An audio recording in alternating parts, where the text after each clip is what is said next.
సాక్ష్యాలు దొరకపోతే ఏంటి లాయర్ గారు? రుద్ర గారికి వ్యతిరేకంగా సాక్ష్యం చెప్పిన వాళ్ళు ఉన్నారు కదా.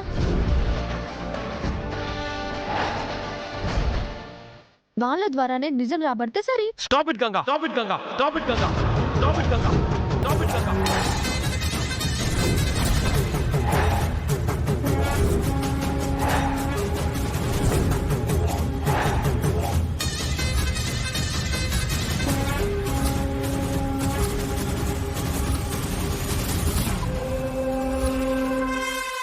పాయింట్లెస్ గా మాట్లాడుకో.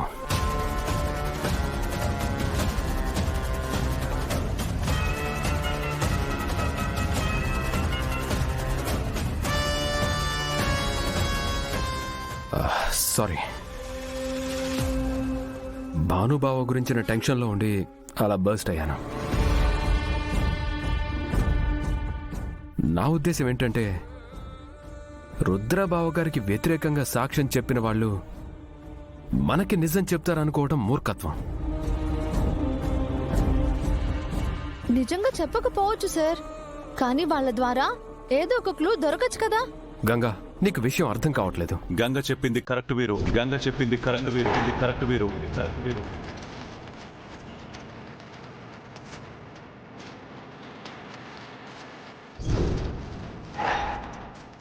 వాళ్ళ ద్వారానే నిజం బయటపడుతుంది. వాళ్ళ నుంచి నిజం ఎలా చెప్పించాలో నాకు తెలుసు. సూర్య, నువ్వు నాతో రా.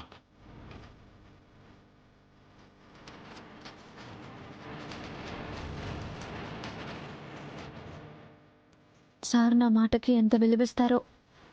ఎంతైనా రాజకుమారుడు రాజకుమారుడే. సార్ తప్పులేదని తేలిపోయింది. ఒక బాధ తొలగిపోయింది.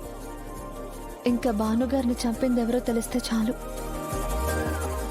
రుద్ర సారు, శకుంతలమ్మ గారు కలిసిపోతారు. ఈ ఇంట్లో అంతా సంతోషమే. ఏం చేయబోతున్నాడు? ఖచ్చితంగా తేజ, సత్య వాళ్ళ దగ్గరికి వెళ్ళుంటాడు. రుద్రన్నయ్య సెలక్షన్ అంటే ఆ మాత్రం ఉంటుంది. అప్సరస్ అనుకో. కొత్తిమీర కట్టం కాదు. ఏమన్నావు? ఏం లేదు. తన గురించి పూర్తి వివరాలు తెలియాలంటే ఎలాగా అని ఆలోచిస్తున్నాను. వెళ్ళి రుద్రన్నయ్యని అడుగు. ఆ ఒక్కటి తప్ప మీరేమైనా ఆలోచించండి. అయినా నాకు తెలియక అడుగుతాను.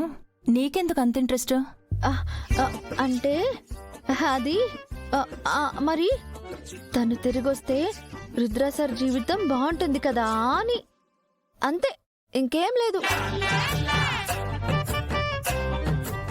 ఆమె తిరిగి రాకుండా ఉంటే బాగుంటుంది. తన గురించి తెలుసుకోవాలంటే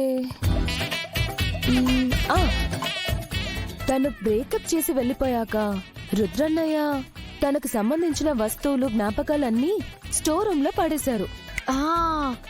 అది పాయింటింగ్. అయితే ఆ గదికి వెళ్ళి అన్ని చెక్కింగ్లు చేస్తే సరిపోతుంది. పదండి. ఎక్కడికి వెళ్ళేది? ఆ స్టోర్ రూమ్ కి మామయ్య గారి దగ్గర ఉంటుంది. అయితే నేను అడిగి తీసుకొస్తా.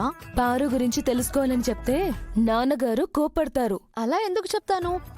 వేరే ఏదో కాకరకాయో బీరకాయో కారణం చెప్తాను. మీరు అలా వచ్చి నాకు జస్ట్ సపోర్టింగ్ ఇవ్వండి చాలు. పెద్దోర్ దగ్గర నుంచి తాళం నేను తీసుకొస్తాను. నిజం.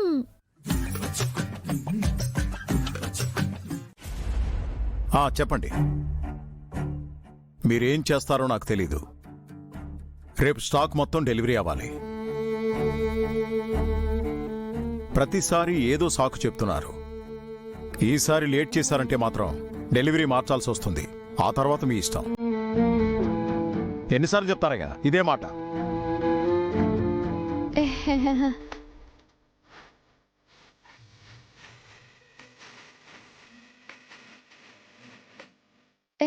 ఏంటి, నాతో ఏమైనా మాట్లాడాలా?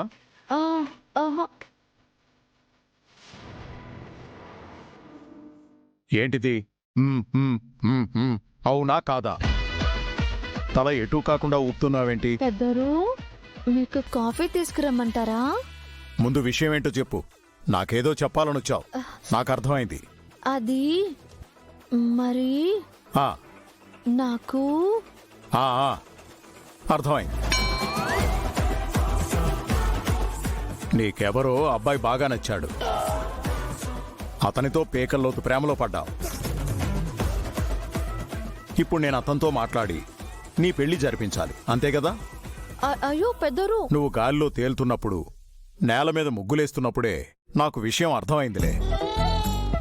ఇంతకీ ఎవరా అబ్బాయి? హా, అబ్బా ఊరుకోండి పెద్దోరు.